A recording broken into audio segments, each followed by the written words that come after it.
Mute the start video. Hyvä. No niin, tervetuloa tähän Karjalan liiton, Karjalan sivistysseuran ja Karjalan sukuyhteisöjen liiton yhteiseen webinaariin Karjalainen sukuni. Tänään vuorossa on Leclairen englanninkielinen esitys The Village of Ignoila at the Crossroads of Two Nations. Esitys on englanninkielinen, mutta siihen tehdään suomenkielinen tekstitys noin 2 viikon kuluessa, eli joulun aikoihin voitte seurata esitystä tekstitettynä. Voitte esittää kysymyksiä YouTuben palstalle myöskin suomeksi, ne tulkataan sitten tarvittaessa englanniksi. Mutta nyt päästään teidän ääneen. Ted, please. Tervetuloa. Minä olen Ted Leclairen, olen kanadalainen, and welcome to my presentation on the Village of Ignoila, and thank you for joining me. I've been doing genealogical and historical research for nearly 40 years, and I've also been studying the Village of Ignoila for the last decade. I would like to also thank Karjalainen sivistysseuraa for hosting this event in their offices where I am this evening. So let's take a trip. Today, we're going to travel from, well, I know everyone probably online is not in Helsinki, but that circle at the bottom of the screen is Helsinki, and we're now going to travel to the far, far east, to what was in fact Finland's most eastern village prior to the Winter War, a village called Ignoila, which was located in a little sort of odd-shaped appendage connected to the eastern border of Finland. Here's a closer-up view of that, and as you can see, the shape of it is a bit odd. It had a connection directly through to Suojärvi, and then lower down was the Salmi parish. And what was a bit odd about this, and we'll talk about it in other slides, is the top part of this little thing called a foot was connected to Suojärvi, while the bottom part was actually part of the Salmi parish. And we'll get one more step closer here. And here in this appendage, there was 3 main villages. The top village, Hautavaara, which belonged to the Suojärvi parish, was at the top. And in the middle, well, a little less in the middle, was the village of Ignoila. And then further down right on the border was the village of Hersila. Across the border from Hersila was the village of Paswada on the Russian side. That village, we call it Paswada, but quite often in the Russian side, it's actually called Hersila also, or actually Ursula with a G at the beginning. There was another little local village, a little satellite village called Messilampi, just to the southeast. And this village was a bit odd in a sense that at times it was included in Finland and at times it wasn't, but ultimately it was on the Russian side of the border. And then close to Ignoila, to the sort of northeast, was the larger village of Veskulis, which was the kylä of the Veskulis parish. So now you have an idea of where we are physically going to be looking at. Oops, sorry. So I'm now going to be talking about some research challenges about doing research in this area. One of the first challenges of doing genealogical and historical research in Ignoila, and for that fact, Hersila, much of what I say this evening applies to Hersila also, was that the area was constantly changing in the sense of, let's say, governance. As I mentioned earlier, it was part of the Salmi parish, which you had to get to at quite a distance. And in 1931, 14 years after independence, it was actually attached to the Suojärvi parish. But up till 1931 was part of Salmi. And therefore, as part of Salmi, you would expect to see government books in the Salmi registers, and therefore things like the henkikirjat, government and voting and school records, of course, are part of the Salmi parish until 1931. Now, where normally you would expect the area to be part of the Salmi church, it was up until until 1919. But while the area remained as part of Salmi, in fact, it was moved to the Anantatus Church in 1919, which is one of the churches in the Suagarvi area. So in fact, it was still part of Salmi, but from that perspective was part of Suagarvi. And that applied also to the Ripi Kiryat. But then things like, on this side, you can see things like Raya Vartio, the Sulias Kunta, Nimis Mias, licenses. Those things, again, normally in all circumstances would have been connected to Salmi, but for this area, they were actually joined to the Suagarvi areas for those things. So when one's looking for information for this area, you have to really get an idea of what year you're looking at and where to be looking for that information. Another bit of challenge here is that this whole bottom part here that we see here was actually administratively called Ursula, but many records, specifically in the metrical records, list Ignoila as a separate village, even though it should have actually been carried to Ursula. So for about a 30-year period in the 1860s, you have to actually look up Ignoila when you're looking up records for here as opposed to Ursula. And then even at times you'll find the village of Timoila listed separately. So there's some challenges from that perspective. One of the other challenges, which I think is very unique to Finland, and I will focus specifically on the parishes, the church records here, meaning the metrical records of birth, death, and marriage. So again, the area should have effectively been part of Salmi, and the records you would expect to find here in the Salmi parishes. Now, as I explained on the previous slide, the parish was moved to Anantatus in 1919, so you would look for the records after 1919 in the Suagarvi parish. But what's quite unique about this area is that, in fact, metrical birth, death, and marriage records exist in a whole bunch of other parishes, including 5 parishes in the Russian side of the border. When I first started doing research here, I remember thinking, oh, everything should be in Salmi, and I said, well, there's no records here. What's the problem? And what it really was is that the priests from Vesculis would come to the village and perform those tasks. Also, the priests from Tulimäärvi would come to the villages and perform those tasks. And to a lesser extent, but actually valid events that took place in Ignoila and Ursula, you will find those records in Saunajärvi, Salminiska, and also Viljärvi. So this makes it quite a challenge that if you're trying to build up a period of time to look at the complete metrical history or the birth, death, and marriage history of a village, you're having to look in multiple parishes to find that information. And the last challenge, which I'll quickly talk about, is the location of the data. Obviously, most people will understand the challenges of the data because of the Winter War and the loss of this territory to the Soviet Union. Hence, the data is not necessarily in the local community like it would be in lots of other places in Finland.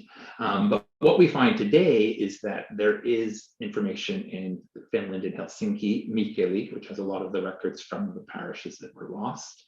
And also there's specifically some records in Joensuu that I referenced. But as I talked about on the previous slide, the metrical entries for this area are in other places, specifically in Russia. To see those metrical books, you actually have to go to Petroskoye. They're actually located in Petroskoye.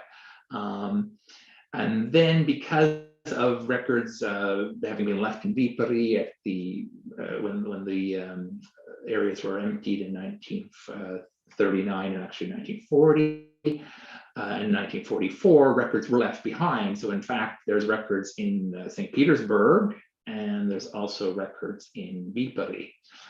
And one of the most challenging things, which you tend to think would be the easiest, is actually the Salmi Metricat. Even though there's not a lot of records there related to our villages, there is a fair amount, that you end up having to find those records. Some of them are in Mikkeli, some of them are in Viipuri, and some of them are in St. Petersburg. So to get a complete sort of timeline view of what happened in this village, you have to refer to 3 different places. Now, I know in the last presentation there was a question about how to difficulties to access this, especially the records in Russia. Online data has made a lot of this more accessible. The digital archisto here in Finland. The family search has been an excellent way to get hold of the Russian metrical books. And also St. Petersburg and Viborg have been putting more and more stuff online, but it's not easy to always access it. And it takes a bit of time, and it's a bit of a challenge to sort of sort it out.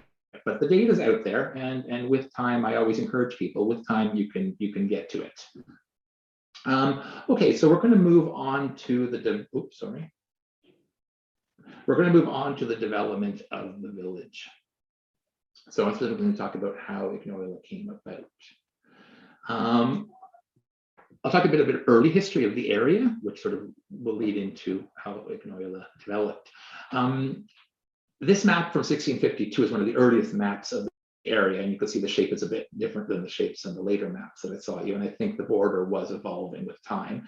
But the first sort of, let's say, settlers in this area, we know there's people living around this lake down here. They see a little red dot there, from at least the 1500s and probably earlier, but obviously there's no records from that area.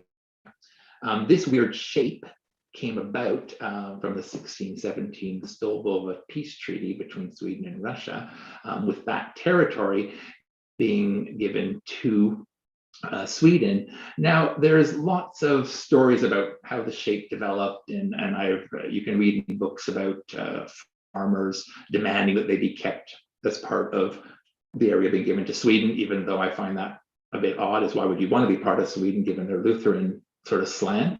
But there's lots of various other little theories, but I ultimately think, and again, this is my belief, is that the areas were created and cut this shape based on where their taxes were paid, with Hautavara actually being their tax money going to the Suojärvi parish, and the area down at Hersula going to the Salmi parish. But in any case, what happened was this left the little lake here with a settlement on each side, now divided in half. And very oddly, the west side, which doesn't usually make a lot of sense because it's Russia, but the west side of the lake was a part of Russia, and the east side of the lake belonged to Sweden. The 1600s brought periods of peace, but also brought continuing war between Sweden and Russia, famines, diseases, and there was also this pressure of forced conversion to Protestantism. And what we see in that 1617 to the end of the 1600s period is that there was two periods where the area close to emptied out. One was in the late 1630s, when there was a large exodus of people from the village to Tver. I think the records indicate there was about 2 families might have stayed behind, but most went to Tver. And again in 1657, we saw the area actually completely liquidated, and that was right in the middle of one of the Swedish-Russian wars. Shortly after that war, again, there was programs of trying to attract settlers back to the area, former settlers or new settlers, and the area did repopulate. And what we see at the end in 1696, what we see is there's 4 homesteads, and I'll use homestead as opposed to actually talo or houses, because a homestead is a property where there might have been multiple families, but they were usually connected from a common ancestor. But there was 4 homesteads on the Swedish side of the lake and 5 homesteads on the Russian side of the lake. What happened in the early 1700s was the Swedes and the Russians decided to go back to war, and the Great Northern War started. What we see in that period is there's no records that we've been able to find from the Finnish side of the lake, but there is a record that we were able to find from 1707 from the Russian side of the lake, so the west side of the lake. And at that point, that record said the village was completely deserted. It had been attacked by hostile Swedish forces. I think we can take an assumption to say that the Finnish side of the lake, or let's say the Swedish side of the lake, was probably also deserted at that point, that the residents had been scattered to the east. I find it hard to think that these Swedish forces would have come in and said, oh, well, you're on the right side of the lake and you're not. So I'm quite certain the whole area was again liquidated in 1707. But what we do see is that by 1710, even though there's no peace treaty between the two countries, but Swedish Karelia is occupied by the Russian forces. They've pushed the Swedes back to the west. In 1721, there is the Treaty of Neustad, and the area is officially handed back to Russia. So under the terms of this peace agreement, Swedish Ursula, so the east side of the lake, would be handled administratively by the Salmi Pogast. So there would be no potentially change to how they were being governed. So what we see in that period is that all the land around the lake again is Russian, but the west side of the lake is paying their taxes and were being governed by the Aunus government. And the east side of the lake is paying their taxes and being governed by Salmi. So in reality, there's a border, but not really a border. It's more just how they do things differently. What we end up having now is there's a tax revision list for 1726 that exists for Aunus Ursula, which I'll from this point forward call Paswada, and there's a 1727 tax revision list for Salmi Ursula, the Salmi side. And those two, with the records that we have today in our possession, we're able to track all the families from those two periods forward, right up to 1920 for the Russian side, and up to today for the Finnish side of the lake. Okay, I'm now going to specifically talk about the founding of Ignoila, now that we sort of got a feeling of how the area had developed. The origins of the village have been a mystery for many years. There's one book that actually referenced that the person who founded Ignoila was someone that had been escaping military service in Russia. There's been talk and rumors that there was a family in Salmi County proper, that has a very similar name to one of the names of this family in this village, that they might have sort of been an offshoot and gone to this village. I read in another book about a pair of brothers called Ignoi and Timoi that had founded the village. But luckily, and now we know with the records that we have been able to access in Russia, that we actually know exactly who the founding families are of the village. So in 1764, there's 7 established homesteads, and I'm using that more broader word, homesteads, on the east side of Herslanjärvi that are part of Salmi Pogast. And they are literally in the 1764 books labeled families 1 to 7. And what the records have shown us is that around 1788, settlers from 2 homesteads, homestead number 3 and homestead number 6, leave the settlement around Herslanjärvi and move northward 7 kilometers to find this new settlement on the Suojoki River near the famous Jukkasjärvi Rapids. Sadly, there's no real reason, or there's nothing in the records that give us a clear reason why the settlers left. And one odd thing that actually stands out is the settlers from number 6, property number 6, were actually the senior branch of that family. And these were the children of the eldest son. What we normally see is that sometimes younger sons of larger families will leave off as the older brothers take over the property. But in this case, this was the children of the eldest son of that family who left. This map from 1797 shows the new settlement up there. The founding families of Ignoila from number 3 were Leski, Timofey, Stepan, and Poika, and his 3 sons, Vasily, Ivan, Yereme. They were all married, so their wives and children also came with them. I've put Timofey, Stepan, and Poika in brackets because it's not 100% clear whether he went to the village. I actually believe he did, but he died very, very shortly after 1788, or right in that year.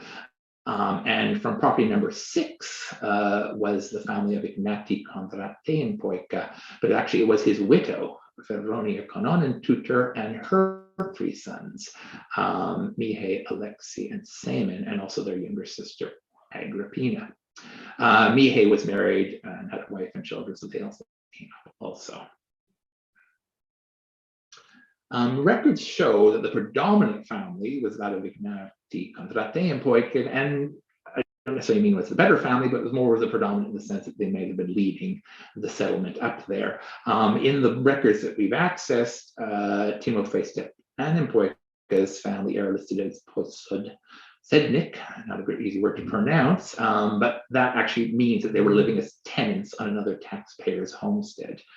And in this case, it was the matriarch Feveronia Kononentutor's homestead. I sort of created this image of her as this strong woman who went up north with her family.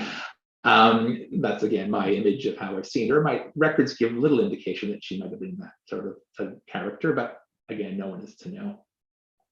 What we do know, it was a total of approximately 24 individuals, adults and children, that migrated north up to the settlement and basically carved their homesteads out of the raw forests and fields and meadows up in that area. What's interesting is Ignati Kondratenpoika actually never saw the village that would bear his name, because he actually died 18 years before in 1770. So this brings me right back to the question on the previous slide around why did they go? And as I said, there's also, you could come up with all sorts of theories that anything from squabbles in the village to possibly saying that you know, they were more adventurous people that felt they wanted to go and start a new life somewhere else. But one thing that sort of jumped out at me, and I sort of call this a bit of a fantasy theory in the sense that, you know, it's again unprovable. But what I found interesting was that Timofey Stepanenpoika was a Lesky, and also Feveronia was a Lesky, and Timofey Stepanenpoika's wife had actually died in 1770 also, so they were 18 years, both of these were Leskis. And I sort of have in my mind a fantasy theory that maybe these two got together and with their 6 young sons decided to take off up north there. Again, a fantasy theory that's unprovable, but I thought it sounded good. The earliest recorded instance where we see the name Ignoila on a map is 1805, and it's not necessarily Ignoila, it's Ignola without the I, but we actually see a reference to the settlement with that name. This is in 1805, but despite that, the actual name probably didn't settle in probably more firmly to probably the 1830s, because we do see records, and I think I've found maybe about a dozen instances in various metrical books and other books where the actual settlement is called the New Settlement on the River Shui, and the River Shui being the Russian word for the Sulyoki. So now I'm going to take a look at the village from up till 1890. So what we see in 1802, and you'll see it on this map here, is that the settlement expanded to the other side of the river. Well, I wouldn't say the other side, but over to the other, past the rapids. And that area was settled by the 3 sons of Timofey Stepanenpoika, obviously breaking free of the tenancy on the Kononoff property, on the Burtsoff property. That area became known as Ignoila, obviously after the 3 sons. The settlers of the area called Ignoila became the Burtsoff family, which is the older family name, and out of that family became the Kononoff name, the patronymic name Kononoff. The settlers of the area called Ignoila would take on ultimately the names Pimenoff, Murto, and Löle. And those are the more names we see today. There is a variation of names through time, which I won't deal with in this presentation, but this is the modern names that we see people will be able to recognize and reference today. Little change in the village over the next 80 years. So between 1802 and 1880, nothing necessarily happens in the village. The families grow and prosper and cut out fields and build their homesteads, but nothing potentially happens within the village. The first new resident to the village is in the early 1880s, when Mihail Laurentienpoika from Kaipa moves with his family to the village, settling in the Ignoila area. The first Lutheran, this is a bit of an interesting story, arrived to the village in 1891, and this was Samuel Karlstedt from Hitlersvara. He also settled in the Ignoila area. Again, it's completely unknown why these 2 families decided to come and settle in the area. When you think it's such a remote distance, hard to find area, why would you end up going there? Again, and there is no answers to those questions. It always sort of dawns on me, were you running from something? But who's to know? Or maybe there was a belief that there was potential to develop the area, that there was potential economic benefit to being there. But these two families arrived there. So we're up to 1890 now. So by 1890, and this map is from 1891, the next year this map was made. In 1890, the village is actually well established. You'll see on this map here, the yellow fields are cultivated areas, and the red boxes, they're harder to see on this map, but this map actually is quite detailed. Those red boxes are the homesteads, the main settlements where the house was, and their adjacent little farm fields, literally where the houses were. In Ignoila at this point, we have 5 houses down here. There's 5 properties here, and in Ignoila we have 6 houses. The largest change to the village now happens in 1891 with the Isoyakko, which is the Great Division. What that meant was in 1891, and this happened much earlier than it happened in Suojärvi, which happened, I think, not until the 1900s at some point. But what happened was that lower part of Ursula the area, the land all there was all reallocated and cut up into properties. It was actually cut up into 15 properties, the 7 original properties from Ursula, and then 8 new properties related to the residents of Ignoila. But what the result of this project, what it resulted in was actually the destruction of these 2 very close-knit communities.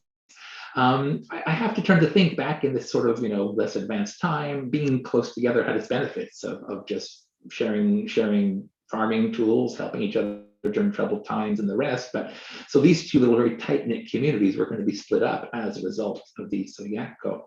The other interesting development was that there was a new resident that arrived in the area from Ursula as he was moved from that area. And also a bit of an odd thing is that the area around the village wasn't necessarily all allocated to the new property 8 to 15, and as you can clearly see on this map, 4-6, which is actually was property owned by a Ursula family. And I found that a bit odd in the sense that right smack in the middle of their village, they put a property lot that actually belonged to a family down in Ursula. Not having been part of that whole process and how the thought processes behind that, who's to question it, but it did end up putting within the area properties that belong to people living farther away. Okay, I'm going to run through, luckily, the Isoyakko written documents, so not the maps, the written documents themselves are an incredible source of information to understand exactly how the village played around. And I'll walk you quickly through how the village changed. So we had the 5 houses in Ignoila, and we had the 6 houses in Ignoila. What we see is Agafon Burtsoff. He's moved from here 1.1 kilometers north to that village. Vasily Burtsoff, Yegor Kononoff's family, and Ignati Kononoff, they're not moved. They keep their houses in the circle. And Stefan Burtsoff, his house is moved 0.4 kilometers south. And these measurements, which I'm giving, are actually the measurements in the Isoyakko document. On the Ignoila side, Yev Pimenov is moved 2.4 kilometers north. Michael Lauranen, that late arrival, the 1880s arrival, he's moved 1.5 kilometers north. Michael Lula's family is moved 0.4 kilometers sort of northwest. Danila Murto's family, the brothers Zahari and Andrei Pimenov and Samuel Karlstedt, they're not moved. They stay within their properties within the red circle. And as I said in the previous, as I said earlier, a family also arrives in the area from Ursula, and this is Ivan Neptunen's family. They moved 6 kilometers from Ursula to a homestead there. In the Isoyakko document, Yefim Perala's family is also scheduled, or is being told, but scheduled to move 9.2 kilometers from Ursula up to here near Pimenov's. But ultimately, and I'll talk about the next slide, I have his name in brackets because he decides not to move from the Ursula area. What we see now is there's a new area in the larger Ignoila village called Avanlampi, which takes on the name of Avanlampi. that name actually comes from a lampi just to the north of this map here that was known to be, or was said to be, known for very good avid fishing. Okay, so now we see the village is a bit more expanded. The Ignoila side is much larger, and the Timola side has gotten larger. What happens up with Yefim Perla's property is that the two sons of Danila Murto down here in Timoila purchased that property in 1895 from Yefim Perla, and actually one of the brothers, Abraham, moves north, and the other brother, Dimitri, stays at the original homestead down south in Timoila. So in the 1892 to 1918 period, a couple of changes we see in the people in the village. The brothers Zahare and Andrei Pimenov, they actually sell their property in Timoila. Zahare moves to Petroskoy, Andrei to Minala, and Samuel Karlstad's effort to try and develop a life here doesn't work, and he leaves in 1905. In fact, he leaves a few years earlier, but his son hangs around until 1905. But he doesn't sell his property there until the 1920s. It's left there.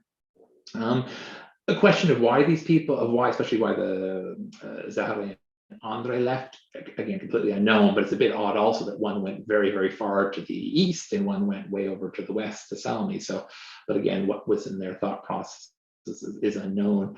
Samuel Karlstad, I have a bit of a better feeling. There is some documents that I think he wasn't able to raise as much of an economic gain on the land as I think he might have thought he was going to. And there's definitely some newspaper articles about how his wife was not happy at all to be living there. So they left. New arrivals to the village in this 1892 to 1918 period was Jäger Timoskainen, who moved from Haukavara as a Leclairen. He actually rented property on the what was formerly the brother Pimenov's property on the little peninsula here. And Jäger Timoskainen is a bit of an odd character himself because he's a bit of a wanderer from a very famous, the very famous Timoskainen family in Ilomancy, but he ends up then living at one point in Kylä, and then from there moves to Haukavara, and then finally moves down here in 1900. He dies in Ignoilan in 1926, but he seemed like he was always looking for something, never settling down. In 1908, the Russian schoolteacher arrived, Nikolai Sobolev from Vienna, Karjala. He takes on the name Lampisalka in the 30s, but that was his name in 1908. He actually marries the only child of Jäger Timoskainen, and so he actually ends up living in their house on that little peninsula. So we're up to 1918 now, and now we'll look at the last period of development of the village from 1918 to 1939. So this is post-independence. 1920 saw the arrival of another Ursula resident to an area south of Ignoila proper, which ultimately would take on the name of Surisalka. This land was part of the Katakan family's land, but had belonged to Timofey's uncle, Vladimir Katakan, and he had left many years ago to become a monk in Valamo, and Timofey in 1920 bought the land from his uncle and moved and started a homestead there. In 1921, we saw the building of the Lisma Saha to the west of the village, just over the Suryoki there. This developed over time to include houses and properties around there where people lived from Suryarki, and also worker houses. So we're starting to get a feeling of what the final village will look like by 1939.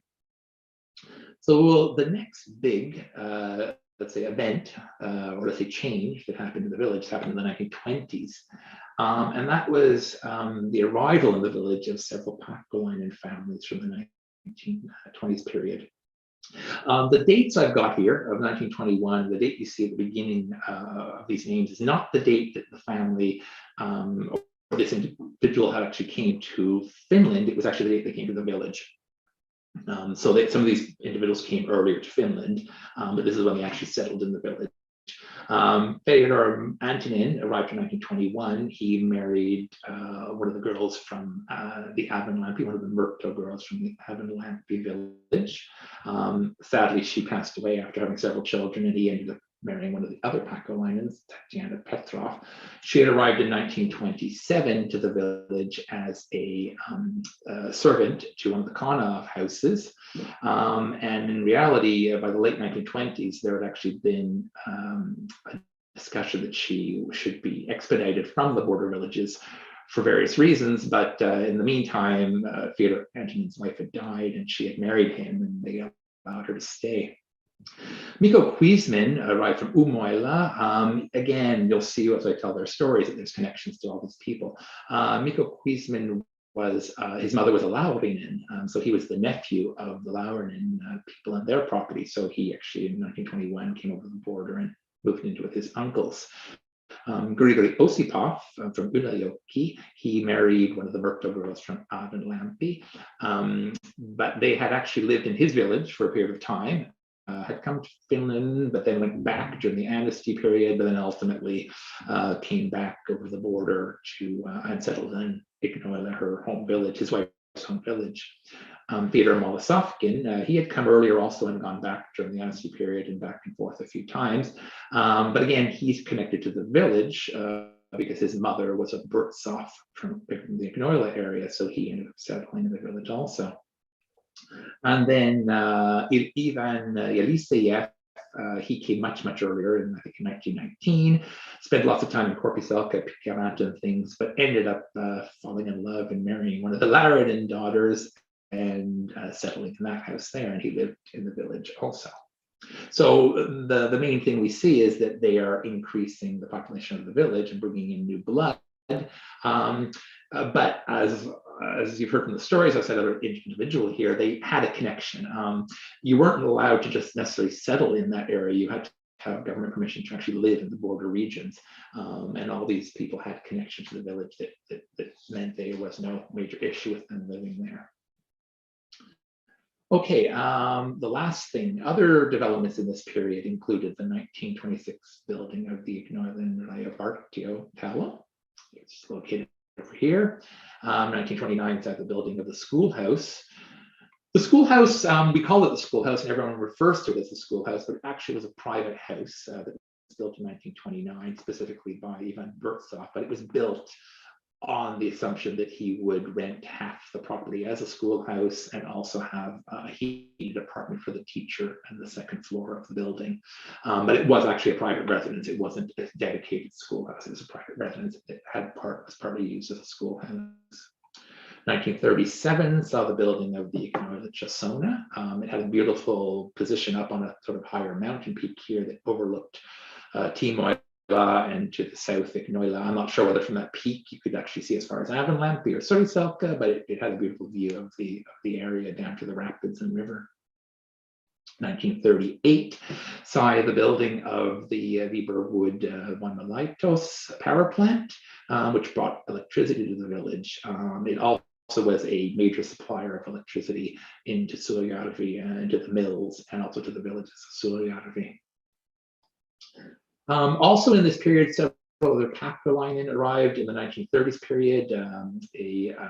Pekka Melahoff and also Ivan Karpov both arrived to the village, again marrying local girls in the village and settling there. Oops, sorry. So by 1939, we're seeing the village. This is what the village is. It had several Kalpa. The Kononoff family had a shop. The Leclairen family ran a shop. The Molosovkin family up in Avanlampi ran a little shop. There was cultivated fields. New houses were built and old houses were renovated. So the village was catching up with modern times. I like to show these pictures when I talk about old houses being renovated.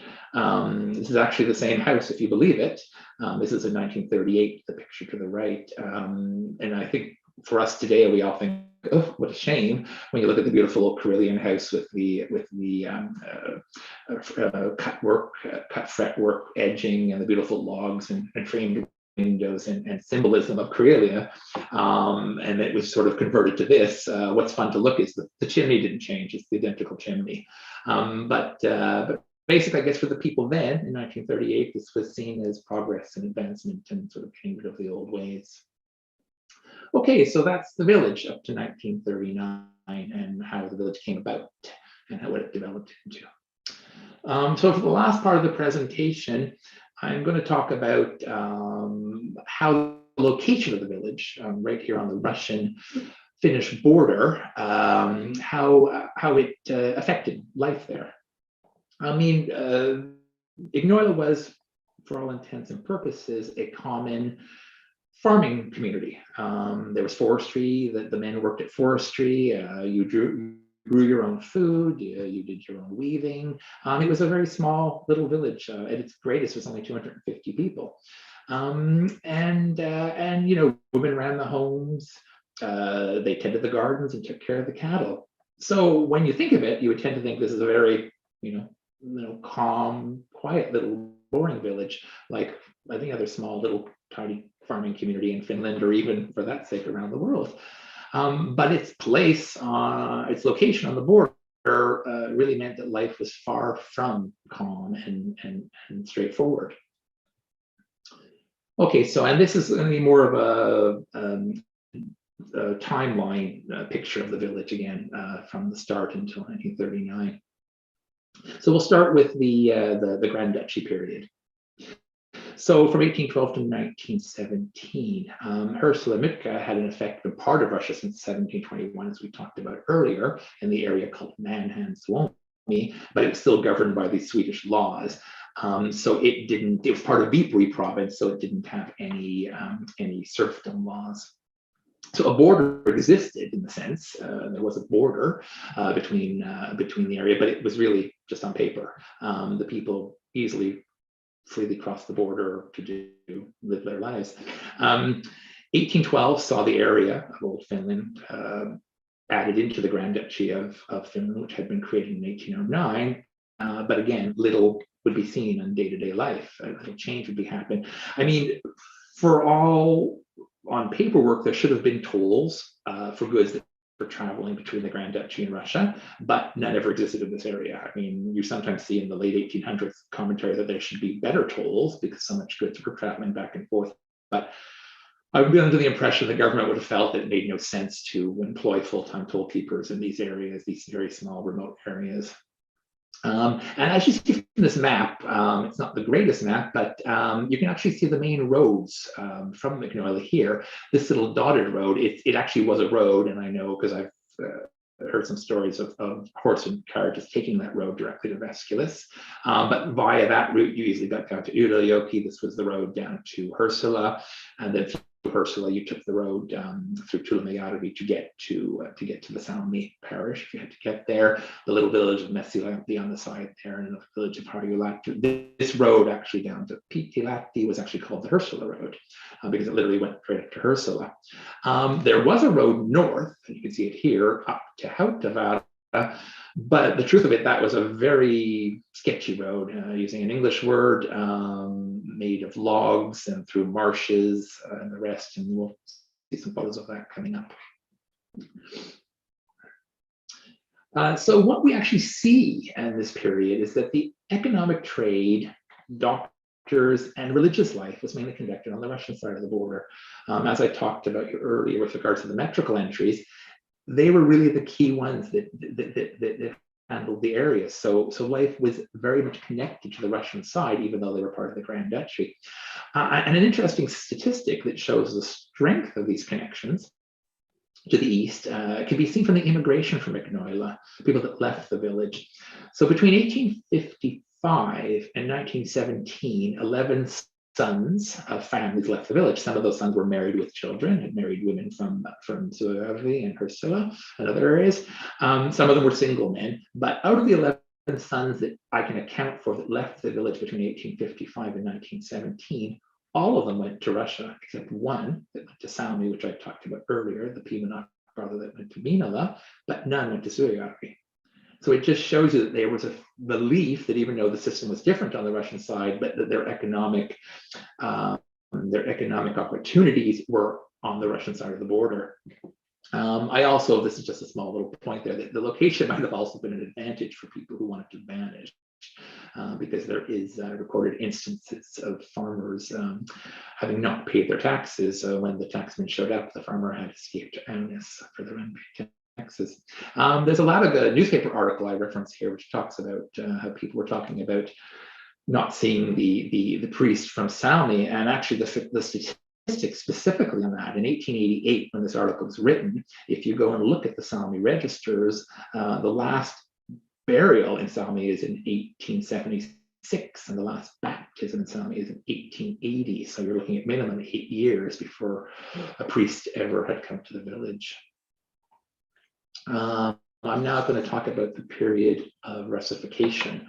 Russification started earlier, but I'm specifically going to talk about the period of 1905 to 1916. The truth is, most of the policies of Russification that were carried out by the Imperial Russian government wouldn't affect the local communities. The changes of the Senate and how the Russian government, the governor was appointed, and how the Grand Duchy was handled. You wouldn't feel that in day-to-day life. But one specific area of Russification that they did feel, and felt quite forcefully, was that of education.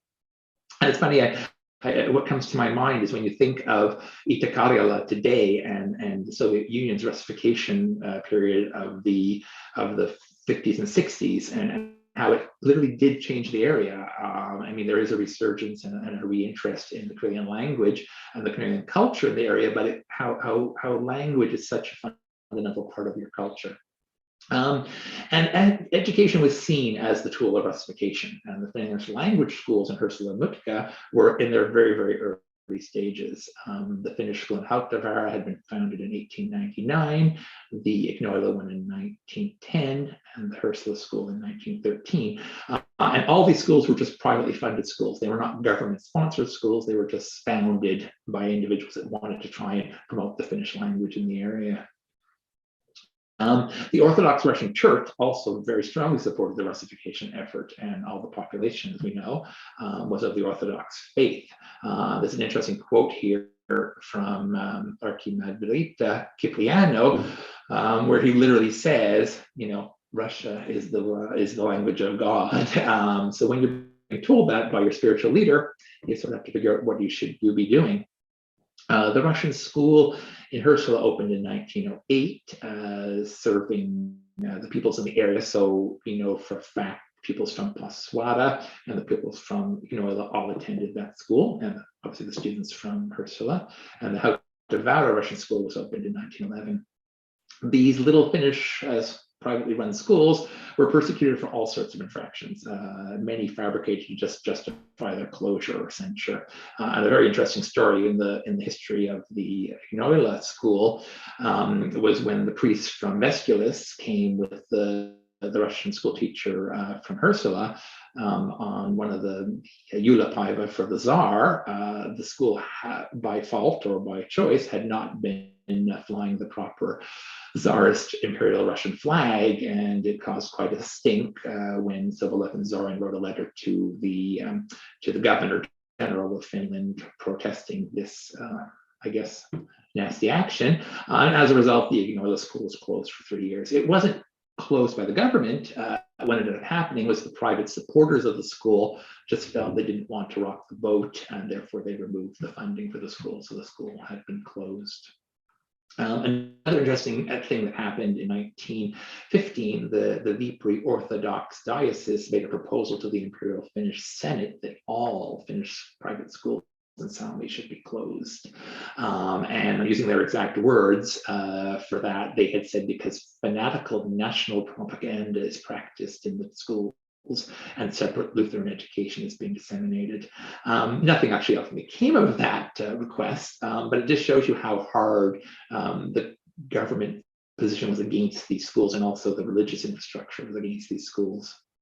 And I think at one point, the stakeholders, including these private funders who were trying to promote the Finnish language, and then these government individuals, they really battled out in the press against each other. And I think it left the locals wondering what was best to do for their children. Should they be in Russian school, or should they be in the Finnish school? And we see the numbers in the schools adjust themselves over time. And as Tilma Heineri, one of supporters of the private schools had said in this quote from, I think it's from 1926, the students ended up taking a lot of times their children out of the Russian schools because they thought their kids were learning nothing. They didn't know the language. We'll now talk about independence. Independence from Russia, I think, was a cause for celebration in many parts of Finland. Obviously, we'll talk about the Civil War in a sec. But in Helsinki, I don't necessarily think they disliked what was happening and this proclamation of independence, but I think it was viewed in a bigger question mark of how would that affect them. Now, a formal border existed where none had really existed. I mean, a border had existed on a paper and in maps, but it had really not existed in day-to-day life, but now one did exist. And while by 1918, access to Russia was vaguely denied, and we'll talk about that in a few more slides, but the main route to Salmi, the Salmi Pogost, which the lower half had belonged to, which was via Tuulamajärvi, so you went through Ignoila to Hersula into Tuulamajärvi parish, and across that, and showed up at Karjalainen and then traveled into Tuulamajärvi. That road was closed. You no longer could do that passage. So what happened was a trip that normally took 75 kilometers, which you may have been going to for anything from tax reasons, government reasons, court reasons, now took 180 kilometers up through this crappy road to Hautavaara, through Suojärvi, down through Suistamo, in Village before you actually arrived in Salmi. Even though on the map you can see Salmi sort of close by, but there was no road to go down there. And I think the thing that ran through the minds of most of the people here was, how was this going to affect their economic trade? How was this going to affect their access to doctors? And how was this going to affect their religious life, which was really being carried out by the priests on the Russian side? But given that things in Russia were still unsettled, they were still in the middle of their own civil war, Finland was just emerging as this new independent country. I don't think a lot of change in the short period for the day-to-day life. But I do want to sort of talk about one specific point. This slide is quite busy, and you don't necessarily really need to look at all the details on it. But what I tried to analyze is I tried to look at where were the family connections of the village? Where do they extend to?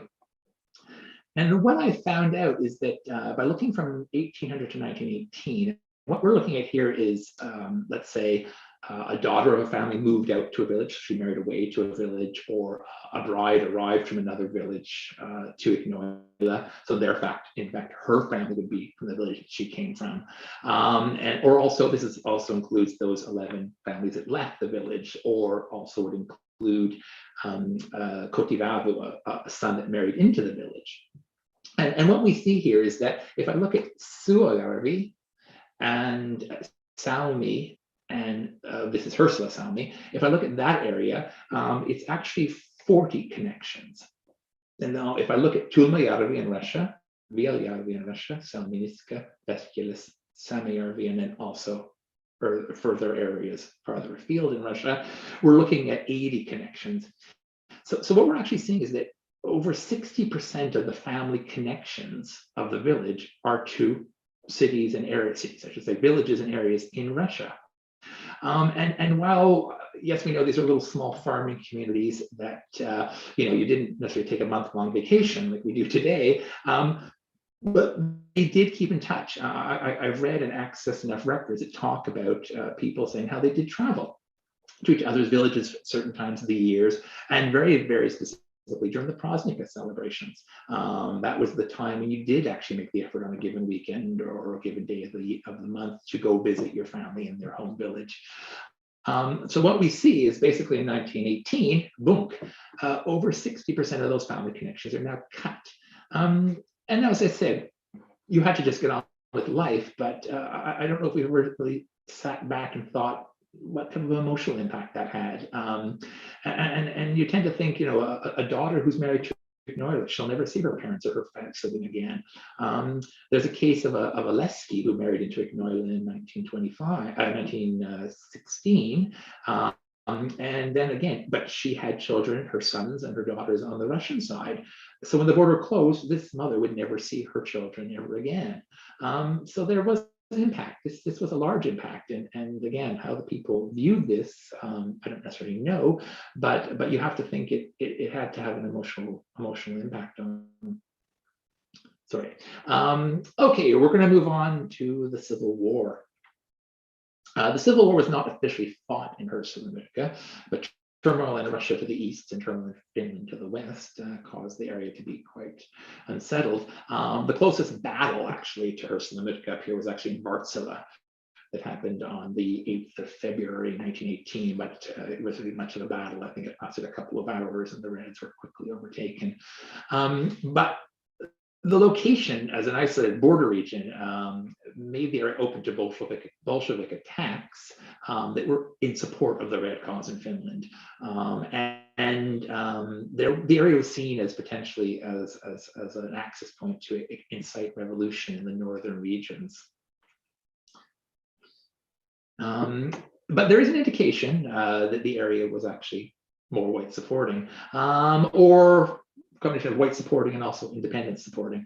The Ministry of War, Raja-Vartio, the Raja-Vartio at that point was under the Ministry of War, not the Ministry of the Interior. A report from April 4th, 1918 talks about how there was a settling of amassing of some soldiers on the Russian side, and that how the houses of the village were in support of the Finnish soldiers that were going to try and defend the area.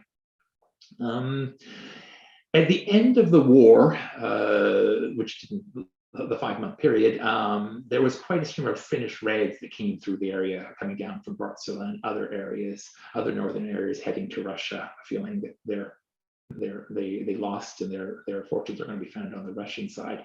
So there were small skirmishes, and there were some recorded incidents through the autumn of 1918 as families retreated, men and families retreated to Russia. And as we saw in this report, in this recounting from 1939 in Raja-Karjalan, they left, letting them know that they weren't too happy with the outcome and they were going to be, potentially held to pay for it.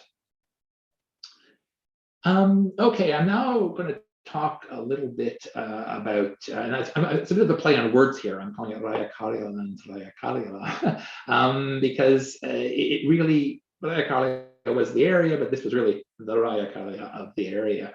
And this is from 1918 to 1919. Location was the problem here.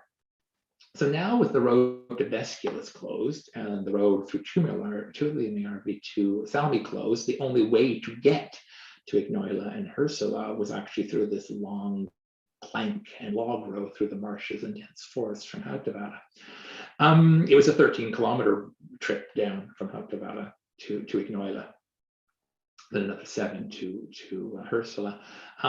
This road, obviously in winter months, this was much more easier to traverse, but for good 8 months of the year, it was an extremely different area to get down. The area was so complicated and so remote in that sense that the Ministry of War actually made a decision to remove the Raja-Vartio soldier outpost there in October 1918, and it actually wasn't established again until August 1920. So in essence, it left the area exposed with really no, we do know that they were visited, but it left the area exposed and also very difficult to get supplies because their two sources from the Russian side were closed. And actually an interesting news article from 1918 actually often shows that the attackers were not always just the Bolsheviks, as this one really says it was actually Finnish Reds that were attacking the village at this point. Okay. And also, sorry, before I jump to that part, I should have just, one other thing, as a result of this, what we saw happening was the establishment of the sijaitseva, sort of paramilitary groups were established in Ignoila and Hersela at this point. One in September 1918, the Ignoila sijaitseva was created, and in October 1918, the Hersela sijaitseva was created. Also, because of the lack of resources, the food board was set up in 1918.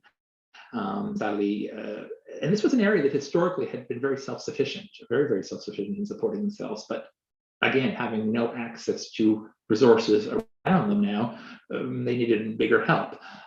Sadly, this board didn't always work so well, as we see in this news article, where Fyodor Pimenov and Andrei Burtsoff had gone some sugar for the area, and it had been confiscated. Ultimately, that got itself solved.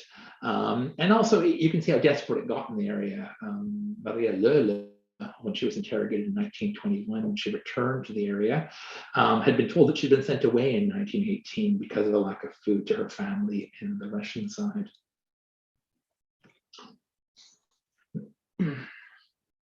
We'll now talk about the closed border, 1918 to 1924. And I put the question mark, was the border really closed? The border was officially closed, yes, but we know that there was ongoing cross-border activities. These included family connections, smuggling, trading food, and espionage. With regards to trading food, there's a fun story from a Raja-Karjalan report in 1922, where Murto actually hears a call from the border and goes out and finds that her mother has sent her over some fish. Irma-Riitta's book pretty much sums it up. The people found the way to do it. In the early 20s, they found those paths to the forest and these unknown areas that only they knew to get to visit their families and continue the trade in food and other things that were needed. Lots of Karjalainen who had arrived in Finland actually in this period also secretly went back, mainly trying to see how their families were doing, and then also bringing basic goods like butter and sugar, which were in short supply on the Russian side, and then bringing back bear skins and leather, which they know they could sell to make money on the Finnish side. There's a sad story here about Irja Tavi from Hautavaara when she was interviewed in 1922, and it also demonstrates how the information was passed around. So even Burtsoff, this is not Burtsoff from Ignoila, this is a different family from Vesculus. He had been back and forth across the border and had brought her news that her mother had died and that her father was sick, and she had made a decision to go over and try and see her father. Sadly, she wasn't able to. She'd been caught by the Russian Raja and was imprisoned and ultimately delivered back to the Finnish side. When you got arrested and when you sort of got back to the Finnish side, if you were caught and arrested, very little was done. Most were given small fines and were released unless you were suspected of espionage. And there was two larger espionage cases that place around this period, and they were the brothers Nikolai and Stefan Tavian of Hautavaara and Philip Nekkonen of Ursula, which were both actually formally brought and accused of espionage across the border, but only the case against the Tavi brothers actually succeeded. Excuse me. The Aunuksen expedition, this was officially recognized as starting in the 21st of April 1919, if you read any history book. But in reality, some people will say the first battle of this event happened on the 31st of March that year, when 9 men from Ignoila and a couple of men from Ursula, under the leadership of Pekka Sokkola, who was himself only 24, he was from Salmi, went and attacked the Bolsheviks that were stationed in the Paswata village. They ended up clearing them out. The oldest member of this Ignoila group was Ivan Stepanovich Burtsoff, who was 40 years old, and it was said that he fought so fiercely that nothing in his way stood a chance. But this, the area paid heavily for this action because basically shortly after there was a reciprocal attack by the Bolsheviks on the 4th of April of that year that ended up killing 4 men in the area, 3 men from Paswata and 1 man from Ursula. And actually we see from this death notice on the second day of the official war, or the official expedition to Aunuksen, this young Helminen died near Ignoila, having been captured by the Bolsheviks. The expedition forces moved regularly from the area. It was sort of a safe jumping off point to get to the southern Aunuksen and out to the Vesculus part of Aunuksen. So no persons from Ignoila were active in the expedition itself, but they participated in an informal way.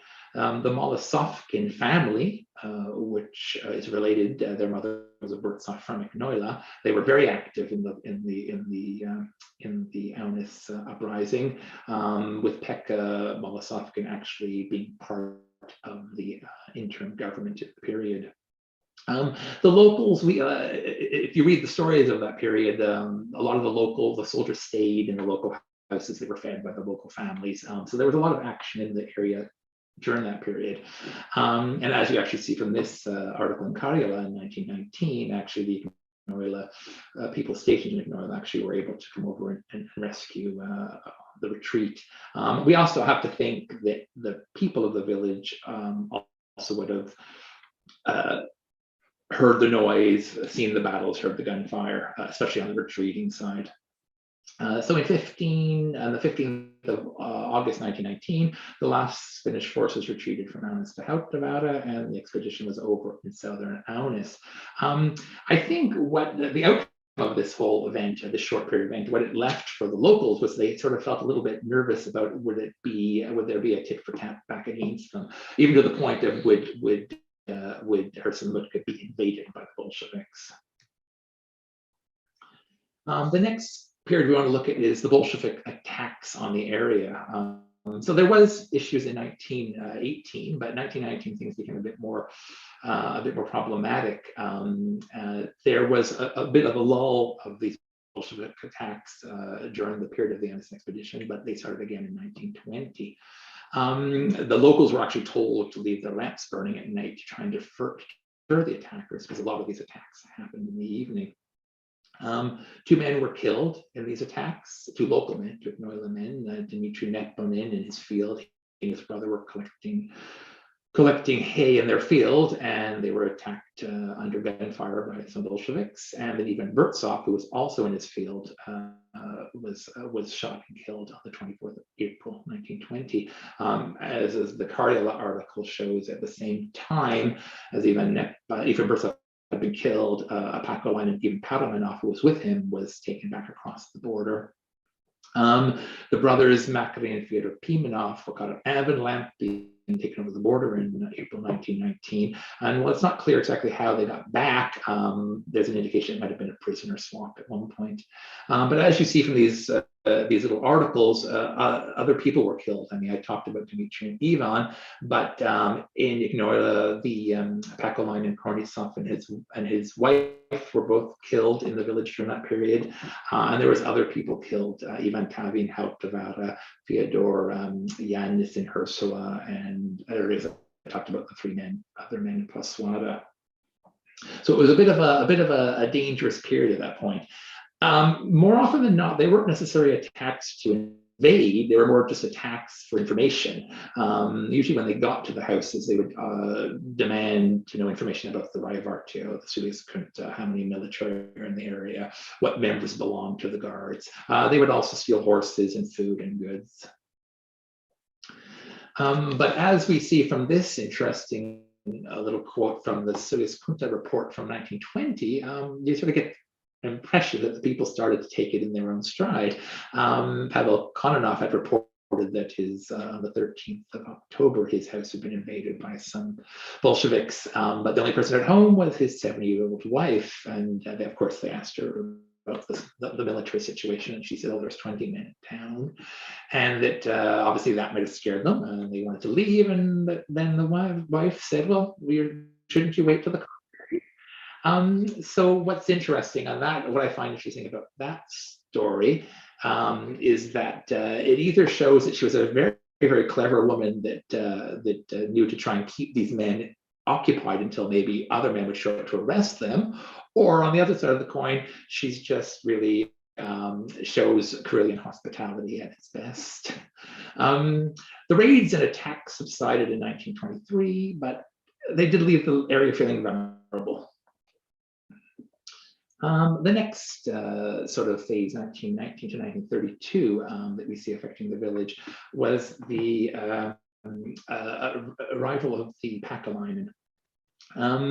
As the situation in Russia started to deteriorate, a stream of Karjalainen started moving into the area. Now these Karjalainen were mainly leaving because they didn't either believe in the communist ideal, or they felt they were being persecuted, or they actually had family on the Finnish side. They were actually trying to escape to rejoin their family on the Finnish side. So there's many unrecorded arrivals in 1918 and 1919. The border wasn't set up to understand or to record these Karjalainen as they came over the border. But by 1920, it's much more secure on the Finnish side. And as these people arrive, they're usually caught and then arrested, but then ultimately put through the Karjalainen system that was in place at that point. So what I have tried to do is, through the records that I reviewed, I tried to look at how this Karjalainen stream worked, and I looked at analyzing these people crossing the border at Ignoila, Hersela, and Hautavaara. And what we see in this analysis is that it peaked in 1923. I think my numbers are probably 50 to 100% lower than probably what actually happened, because I haven't exhaustively looked at all the information out there. But from the information I had, you could see this has happened. So you actually see the stream at the beginning of the 1920s. And then in it sort of picks up again, but as you see, it sort of tailors off as there's more parting at the border. And just to give some examples, on the 13th of November 1923, 14 people arrived at the border in Ignoila and passed through. Normally what happens is they would arrive over the border, usually try and knock on the door of one of the first houses they got to. Quite often they knew the people in the houses. It always amazes me how everyone sort of knew each other in the area. And then ultimately they would be, our Raja-Karjalan would be called, or they'd be escorted to the Raja-Karjalan office, where they'd be arrested, brought to into Suojärvi, and then off to Saartvala. The Ike Valpo files of that period actually talk a lot about their voyage on the other side, how they got to Finland, traveling through certain parts of Aunuksen, which safe houses, like knowing which were safe houses to stay at, sleeping in the forest during the day, traveling only at night, not using the main roads to try and avoid the GPU agents and the Russian Raja-Vartio. Most of them knew if they got to Ulajoki, where the Suojoki River was, they just had to follow the river up, and they would just get over the border and then be able to walk through the bush or through the forest to Ignoila. What I don't know, and I've never been able to access any data, whether it exists or not in Russia, I don't know, is how many Karjalainen never made it to the border, that were caught on the Russian side and never made it over to our side. Prohibition. This is another interesting period where you would think, oh, will this affect the area? But it actually did. What prohibition did, it actually led to a much larger increased smuggling in the border regions, especially of Russian vina, vodka. And there's even records of Estonian vodka being sold in Hersela and Murto. As this 1925 Helsinki Sanomat talks about, is how the smuggling was happening in Hautavaara, Hersela, and Ignoila areas, and then was being put into knapsacks and brought through to Suojärvi and sold to the residents there. The records seem to imply that Litsma-Saha was a bit of a hub of the smuggling in the early 1920s period. Home brewing was common in Ignoila and the surrounding areas, but mainly of kylä, that sort of dark brown beer. Versus there is a couple of arrests for home brewing stills that would have actually produced vodka, but there's only a few of those. More often than not, it's just kylä that was brewed. What I find interesting is that there seemed to be a tolerance in the area for the drinking. Officially, Finland was a dry country, but the truth of the matter is it wasn't. They seemed to tolerate it there as long as it wasn't causing too much trouble. If you look at the records for that period, there's only 1 year, and it's in 1927, where there seemed to be a major crackdown, where the people. There was a lot of arrests for people that were brewing kylä. There was a lot of arrests for people that were smuggling and bringing booze into the country through the Russian side. There was a lot of arrests for people being drunk in public. But that was the only sort of crackdown we saw in the period. For the rest of the time, it seemed to be tolerated to a point. And the funny is this little from a steep cave Alpo interrogation in 1927. Whenever someone was caught with the booze, they always had an excuse why they had it or where it came from. And as this gentleman here that was interviewed said, well, he's going to use it to rub his sore feet.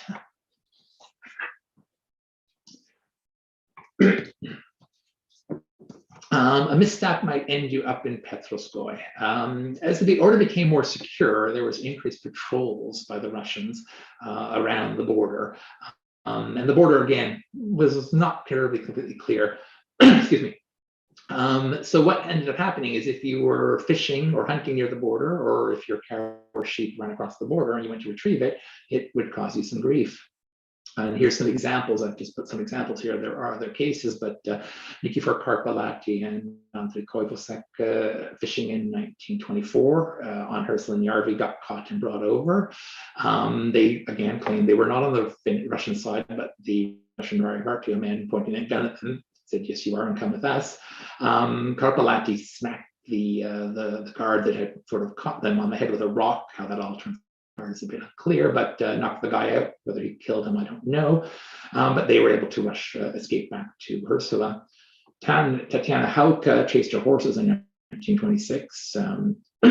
She got sent back, but I don't think her horses ever did. Vilho Burtsoff and Vilho Löhe were hunting at the border, close to the border, and as this Helsinki Sanomat article talks about it. Vasily Burtsoff was only 14 years old, but as it was, Löhe was able to hear them and was far enough away and escaped. Burtsoff was taken and was kept in Russia for a week, brought to Vesculis, then over to Petroskoy, interrogated, and then ultimately sent back. Pelagia Hauke's story is a bit interesting. She vanished with her cows. Well, her cows had gone over, she went to get them, and they both had vanished. The next morning, her cows were sent back by the Raja-Karjalan, but Pelagia Hauke wasn't, and she actually didn't arrive back in the village till a month later, having again been brought to Vesculis and to Petroskoy and kept there interrogated. Alexei Burtsoff was hunting in 1933. He got caught. Here's a case of someone that wasn't being sent back. He was actually brought to Petroskoy and then actually moved to a larger prison in St. Petersburg, which he claims he was able to escape from later that year and made it back to Finland. Sadly, sometimes events turned quite deadly. There's a story in 1924 where two Raja-Karjalan soldiers, Lysin Hajoluoma, were on patrol and again were claimed to have gone onto the Russian side, and they were arrested as they were being transported to the Koswada Raja-Karjalan station. They both tried to escape, and the Russians fired, shot Lysin at point blank range. Hajoluoma wasn't able to make it back over to the Finnish side. A drunk step might end you up in Petroskoy. Fishing and hunting and lost cattle caused some difficulties at the border, but also Kilokalia and Vina. Being drunk when you were that close to the border inevitably caused more than one local to fall across the border. And again, here are some examples. There was several other stories that follow the same theme, but Pekka Rantala and even Perala in 1925, Grigory Repo and Pauli Häkki in 1929, I mean a unit in 1929. And as Grigory Repo's story talks about how it's a common theme how it plays out. They were at a dance in the village, either in Ignoila or in Ursula, and started drinking, and then the drinking continued, and then, as we see at the end of the sentence here, they had no idea how they ended up in Russia, but they ended up in Russia and arrested. Normally what happened with these individuals is they were arrested, brought into the Koswada, left to sleep and sober up for the night, then through the normal process, brought to Vesculis, brought to Petroskoy, and then ultimately brought back and brought over. The common theme with all of them is they were all asked to spy for Russia. And you sort of wonder whether you'd sort of quickly agree, I'll spy for them in the sense of get me back home. But they all, in their interrogation, said that they had asked to spy, and always they'd refused to do it. Another interesting period started in the mid-1920s, going to about 1935, and this is the Raja-Karjalan. This is a period where, as I say, not only the North American Finns were not the only ones attracted to the Soviet workers' paradise in the early 1930s. And many citizens of Finland also crossed the border at this time. The citizens normally tended not to cross it in Herzl-Mutka. They would cross in other areas, but as we'll see, they would end up getting delivered back into our area.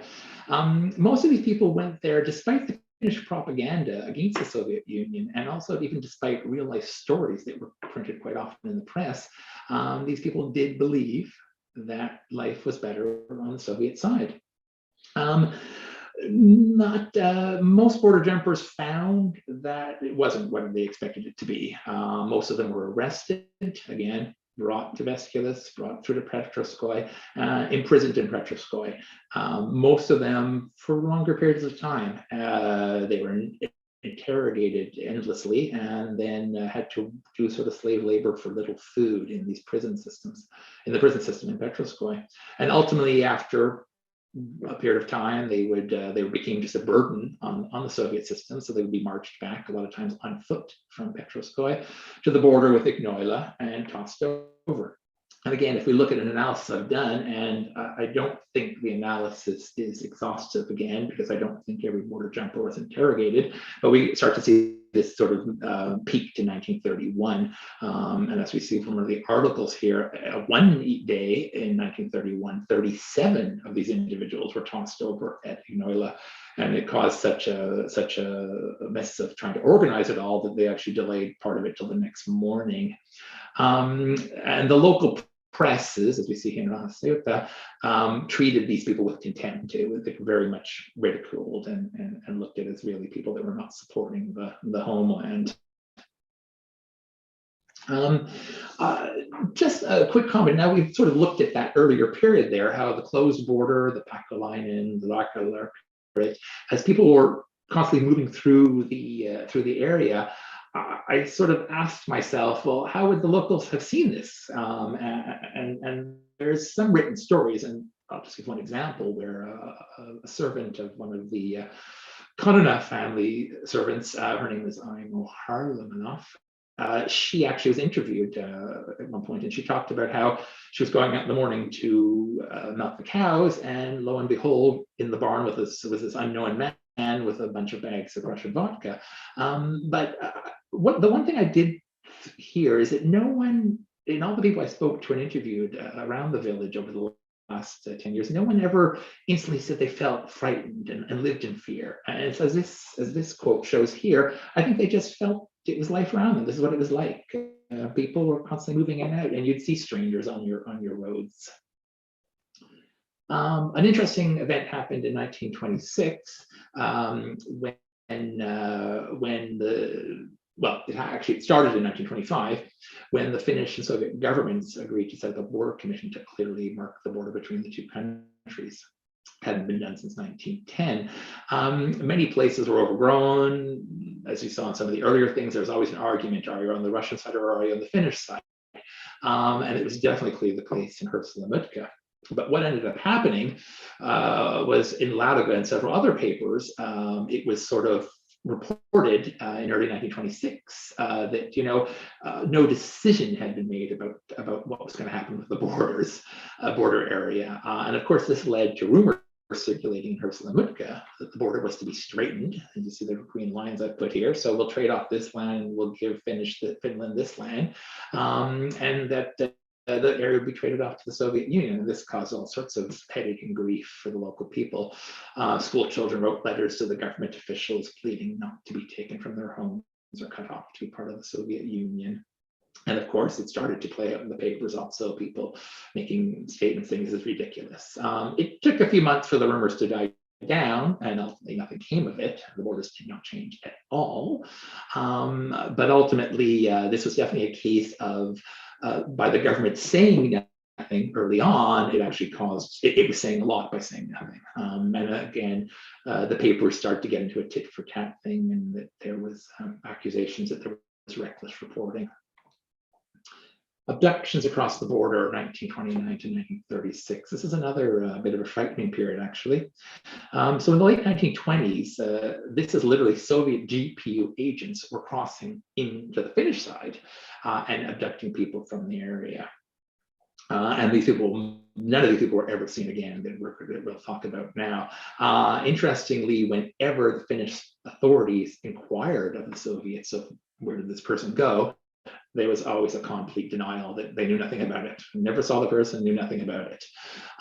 So what we see in that period was the men taken. Ilya Yevsia was taken from Hautavara in 1929. Vasily Hauptka was taken from Hersela in 1931. Gregory Osipov from Ignoila in 1932. Nikolai Murto in Ignoila in 1933. And Alexandri Dorofeyev from Hersela in 1936. Ilya Yevseyev was a Karjalainen, and so was Grigory Osipov.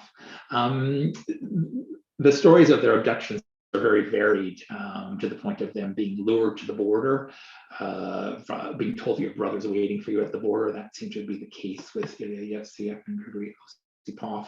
And the stories we have about them actually came from people that saw them in prison in Petroskoy, that actually were able to get back to Finland, and they either heard or had seen the people in person. But as it was, all of them were never seen again. There were rumors that the men were counterintelligence agents. Now, as I like to say, that no country will ever print a list of their spies, so there's no file we can access to say that this person was a spy. But my own investigation of the Kivalpo files and some files in Viipuri give me an implication that these men probably were working in intelligence roles. Most men were never heard from again, and the intelligence tells us that they were all probably killed quite shortly after. But when they were, interestingly, with regards to the two, Osipov and Ilya Yevseyev, and also Dorofeyev, he was a Karjalainen also, is that when you would report to the government that they were missing, what ended up happening was the government didn't instantly take it too seriously, and they were always questioned, well, did they choose just to go back? Were they really more sympathetic to the Soviet cause and therefore went back to the border on that side? Alexander Dorofeyev is the only one that I know for a fact was still alive in 1937, because he wrote some letters back to his family in Hersela from the Kresty prison in Leningrad. There is some intelligence on the Finnish side. He might have even still been alive in 1941, but the other four we actually know for a fact were all killed. Someone was in a prison cell with Grigory Osipov in Petroskoy, and one evening he vanished from the cell and was never seen again. Okay, we're getting towards the end. In the 1930s. So what we're talking about here is the border became more secure. There was less people traveling back and forth across, no more Karjalainens. The rajalla period was over. There was really much less smuggling going on. And then another thing that happened in 1935 was the Russian border villages of Plaswada and Mesilampi were both liquidated to Siberia. So in reality, there was a sense of stillness around the border from a period where there was lots of things happening. Now it became a bit more quiet, no more neighbors, nothing really happening within the area. And obviously, given the dead end nature of it, there's no traffic traveling through you. So what we end up seeing happening here, excuse me, what we end up seeing happening here is now at this period, there's now an increased stream of anthropologists, tourists, photographers, and Kalevala seekers arriving to the area, sort of feeling that this is the area where they're going to try and find the real Kalevala and the real Karelia. I mean, Vienna Karjala was no longer accessible, and Aunus was no longer accessible, so this became the replacement areas. And the funny thing is that Suistamo, Korpiselka, they had interesting characters and areas to visit, and obviously were famous in many ways for things themselves there. But this area specifically, because I think of the dead end nature of it, became this place, and as you can see from some of these quotes I've got on the screen, became this sort of mystical place. If you got to Hersel, it was all there in one box. You could see the smoke saunas, you could see the old ukos that looked like they were right out of a Kalevala painting. You could hear the criers, the poem singers. You could see old wedding traditions and cantilay players and learn about medicine. So there was much more of a stream of people through the area. So you'd go out in the morning and people want to take a picture of your house, or they want to take a picture of you in your original costume, or what you're wearing, your normal costume for the day. A little bit about this period also was there was a lot discussed about what could be done to help the area, and I've put two quotes at the bottom of the page here. But there was very little discussed about what could be learned from the area, which I found interesting. Yes, people copied down poems and people filmed things as they happened and looked at how houses were made, but there's very little about what these people were doing and their customs and their traditions, how they could actually be applied in the rest of Finland. It was more of an argument around, do we leave them as this sort of little fairyland on the border, or do we modernize them? And I think it might have been a lost opportunity to actually maybe really try to learn from the people there and how they lived their lives and how they lived on their lands. One thing I will say about this is, as today, from a beneficial perspective, this happening in the period, whether we agree or not, it left an incredible photographic and written record that I don't think exists for lots of other areas of Finland. Okay, our last section here is the Winter War. Early attempts were made to evacuate this area by and the Raja-Karjalan captain Karjalainen, but they had failed. But these were not just on paper. Actions were taken. Cattle had been marked, supplies and grain had been put into boxes and been put into areas ready for transportation out of the area. Even some people from the area had gone to Suvilahti a week before to say, in preparation for evacuation, but ultimately they had all been set back. And I know there's lots of politics around what happened there and who's at fault and who's not at fault. And I won't delve too much into that. But what we did, one thing that does stand out is that the Ministry of the Interior under Urho Kekkonen, who was responsible for this, one thing that does stand out is that he had refused to pay for the train travel for these people to move themselves into Finland. So all these people arriving at Suvilahti station, but no one's going to pay for their trip to go anywhere. Ultimately, they were sent back, and ultimately, they were also told war was never going to come. A week earlier, lights and noise and lots of movement had happened on the border, and this was able to be seen. And this is the only picture I've ever seen of one of these, but this is the Leclairen house in Ignoila. But you'll see here at the top of the house here, there's a lookout station. And that was one of the lookout stations that the Raja-Karjalan was using to look over the border into Russia to see what was going on. Sadly, at 6 o'clock in the morning, and most residents were up. It sounds like an early hour of the morning, but most residents were up having to feed their cattle, milk the cows, and get ready for their daily life. But on that morning, the residents heard the first explosions and witnessed the bright lights of the artillery fired overhead. The war had started. Most of the residents quickly dressed their children and scattered to the forest, the barns, wherever they felt safe, their basements, if they had one. But then finally a little lull happened in the blasts and the fighting. And not there was any actual physical fighting in that area. There was fighting up in Hautavara, but there wasn't much of the physical fighting in this area. The people had sort of went and met their families and decided what should they do. And basically some of them felt, let's try and escape.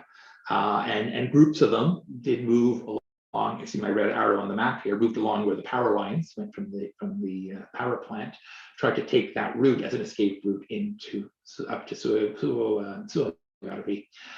People who left early enough made that route and actually did get out, but later groups and larger groups with younger children and older family members, it just was too hard for them. And about the halfway point, which is about here, which seems so close to freedom, but far enough, there was a logger's cabin and the forestry camp, and they took shelter in that with some Raja-Karjalan soldiers and other things waiting to try and figure out what to do.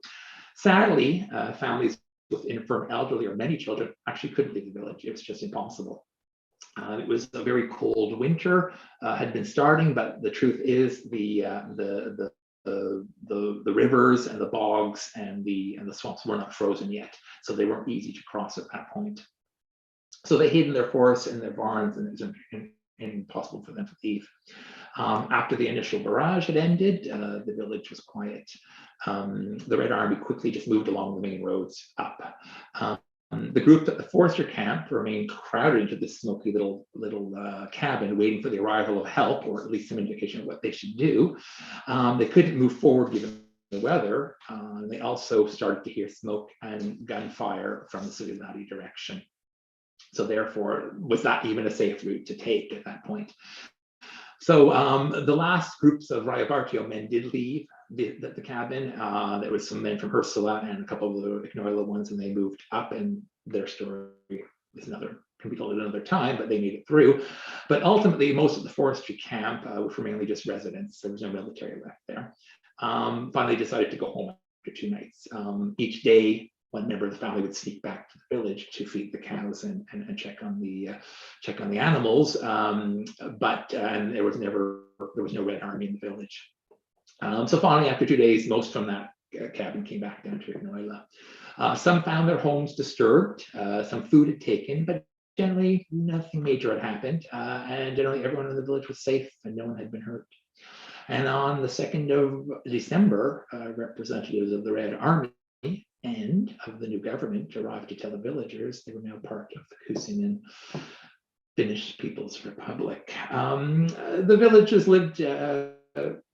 They lived in the village for a couple more months. They went off into Prasolka, came to the village in the 1941 to 44 period, and then left. And there's lots of stories for that, but I'll leave those stories for another time. Oops, sorry. So basically, I hope you've enjoyed the little tour of Ignoila and its life. The village only existed for 150 years, and then it was gone. But it was, I think, a rather dynamic 150 years. So thank you very much for listening and for joining us tonight. And I'm always interested to hear about things about the village. I can also help with if you've got photographs you're not sure who's in them. So my email is also here on the slide if you want to ever contact me. But thank you very much, and I'll hand it back to Santali. Thank you, Ted, for the very interesting presentation. And now I invite questions on the chat. There are no questions right now, but I actually have one myself.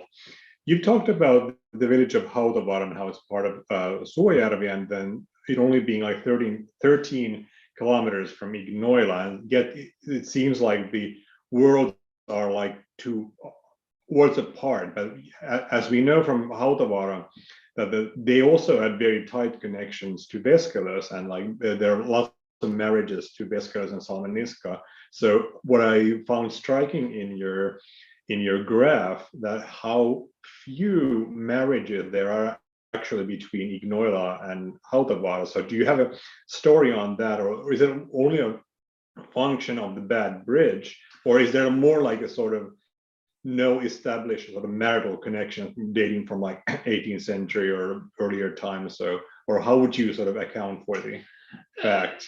It's an interesting question, because if you saw on that graph that showed the family connections, there is a fair amount of connections into Suojärvi proper, but there's very few to Hautavaara, as you said.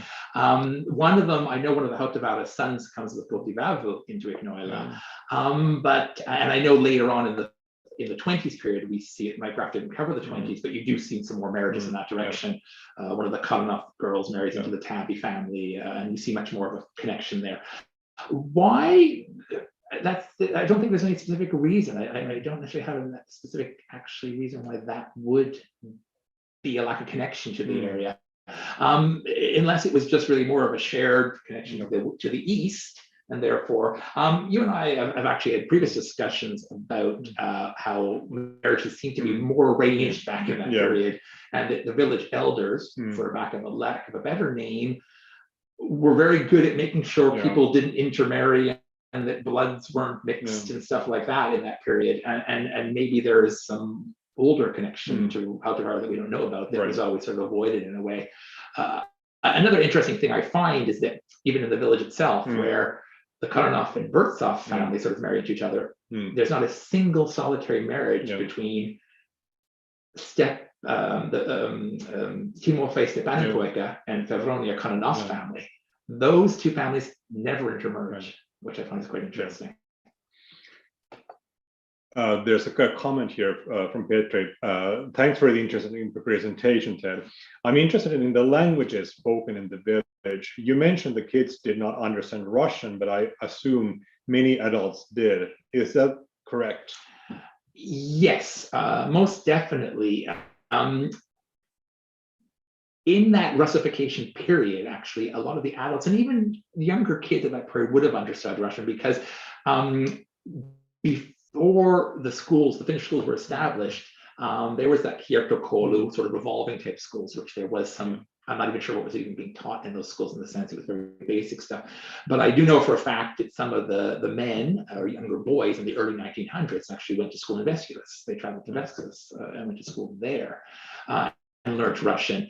But I think by the time you get into that sort of mid-19-teens period, the younger kids have got a, even though there's a Russian school there, they've got less of an encouragement to it. And I think what happened was that you grew up in your house until the age of going to school, and you would learn your mother tongue, your Karelian mother tongue, and then you would get put into these schools. I think Tilma Heinery's commentary is more of a political commentary. What I found interesting was that when the Russian school got opened, and then the priest made these big statements that Russian is the language of God, there was the Finnish school actually, pretty much a lot of kids went to the Russian school. But then what happened was, over time, you'll see the membership in the Russian school drops down again, and the kids are back to the Finnish school. And as I said, I think it became a bit of a fight between the conflicting stakeholders of what was the best thing for your children. But Russian wasn't spoken at home. It was only spoken in the religious context, even though some of the older generation probably knew the language and did know the language. Right. So there are no quick questions at this point, so I'll ask another one. So if you think about in terms of like big cities around Ignoila and Hyrsula, so there's Sortavala, there's Joensuu emerging, there's Aunus, it's a city of Aunus in the south, there's Petroskoi. So and it seems from the discussions that the Petroskoi would be the sort of main big city that people would go to. So does that sort of correspond to your intuition, like what prior to 1918, 100%. Yes. There's even tales, there's even a recounting of that you went to Petroskoi for major things. And there is a fair amount of family immigration to Petroskoi. So therefore, what I found really, really revealing is in that period of the families that left, only one to Salmi and none to Suojärvi, and that's sort of close there, and lots of marriages to Suojärvi. So you tend to think you could have gone in that direction. But there was obviously, I feel, there was a belief in the population that the economic opportunity existed to the east, not to the west. Because I said there was lots of reasons why you could go to those other areas. But out of 11, one single one to Salmi, and all the rest to the east, with I think 3 of those as far as Petroskoi. There's a comment from Kimmo, a brilliant presentation. You mentioned sometime about your book project. What are your plans with the book, with your book? That would come up. I've talked about this book for the last 5 years, and it's still a work in progress. I always like to apologize to people about that. But I will say one thing. I'm a single man doing this. It's not a group effort. It's an effort myself. It's progressed to the point that I'm not doing any more research. It's just purely a process now of editing, recording, putting it together. I've obviously, Santha and I, who's a friend of mine in this genealogical world, have talked about how there's always a new rock to turn over, and it's amazing how as we constantly, there's a new little tidbit of information that shows up about the village and its life there. But I really have stopped the research element, and it's now really just a formatting, collating, putting it together element. So it's still on the horizon. It's not an abandoned project, but I won't give a timeline because I just feel it has to be done in a way that makes sense. So. But Kimmo, hopefully it's coming. Right. All right. I'm seeing no more questions, so thanks very much. Very interesting presentation, and also a final mention that the subtitled version of this presentation will appear on this very channel in 2 weeks' time, and also we wish to all our viewers and hearers over YouTube, very Merry Christmas and Happy New Year. And the webinar series Karjalainen sukuni will continue in February.